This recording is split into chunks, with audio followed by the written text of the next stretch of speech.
Hi, ito nga pala si Boyong, ang small engine mechanic dito sa New Zealand. So, ito yung dating kong kumpanya sa OMC, sa Mangere. So, nag-ano kami dito, ano ng, no, instruction or ano nga ba tawag dito. Nagpapakita kami ng produkto ng OMC, ang kanilang equipment. So, yan. Pinapakita namin yung lawn mower na Honda na ride-on lawn mower na Japanese brand na galing Japan.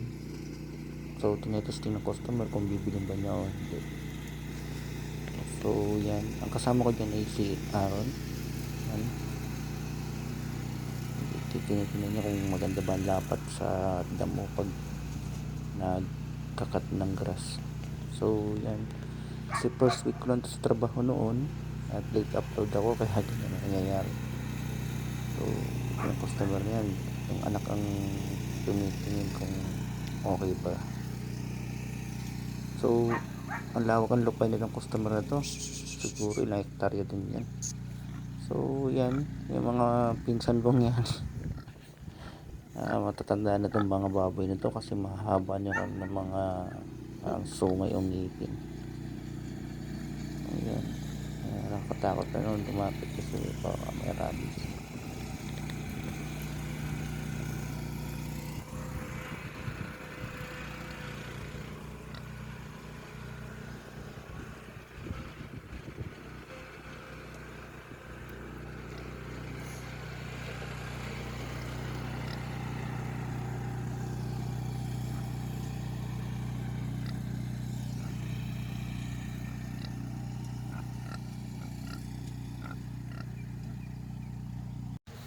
So ang cute talaga ng mga baboy na to, kaya hindi ko maalis sa aking paningin. So ito, sabi ng customer, puntahan daw namin yung nasa likod, mas malaking kanilang lupain sa likod. So libre tabas na din, libreng ano habang nagde-demo ng ano to. So sa makikita nyo yan, nabalahura ba yun dito, nabalahura dyan, sinulungan pa namin para makalagmakan dyan. Hindi na napansin yung fence na ayan, nabalahura na yan dyan, balahura na yan dyan, hindi na makaahon. So ang gagawin namin, ayan, nabalahura na yan dyan kasi hindi siya makaahon. Hindi ko na na-video kasi ano, tinutulak namin siya pataas kasi sumabit siya sa fence ng bakod.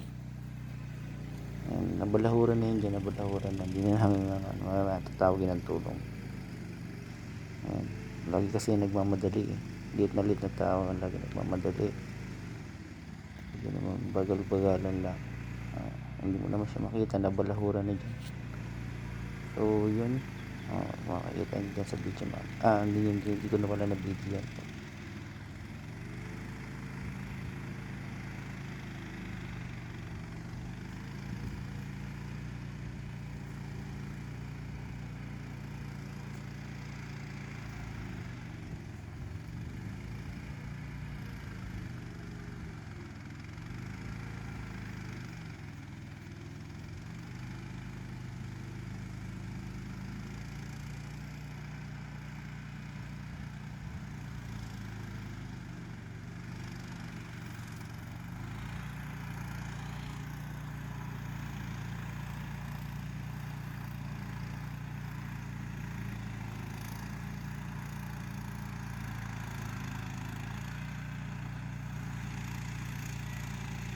That's really high, really steep. Yeah, really uphill.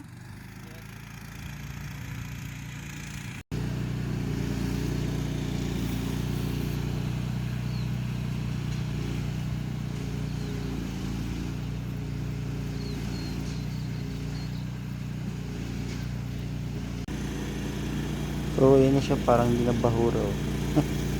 Lagi kasi nagmamadali ang maliit tao na yun. Gusto niya ni Alvin. Kaya na baka dumaritso ng bangin eh. So makikita nyo kasi dyan sa nag-drive na yan ay 98 years old na yata yung matanda na yan. Tapos ginaguide lang siya, gusto niya rin maranasan ng pag-drive ng lawnmower. So nakakatakot din. So yung matanda na talaga yan, parang 100 years old na yan. Yan, anak niya yan, naka-orange na yan. Tapos ano yan,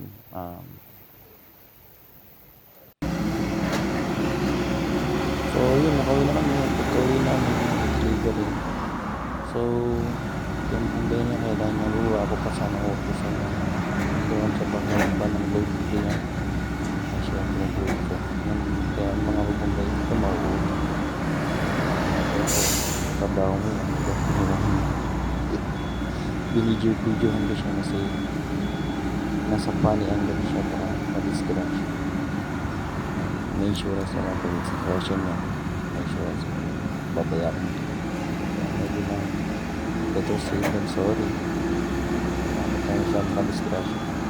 Kasi pagpasag naman mag-football ko yung box niya. Yung pa naman yung remote control battery na lawnmower.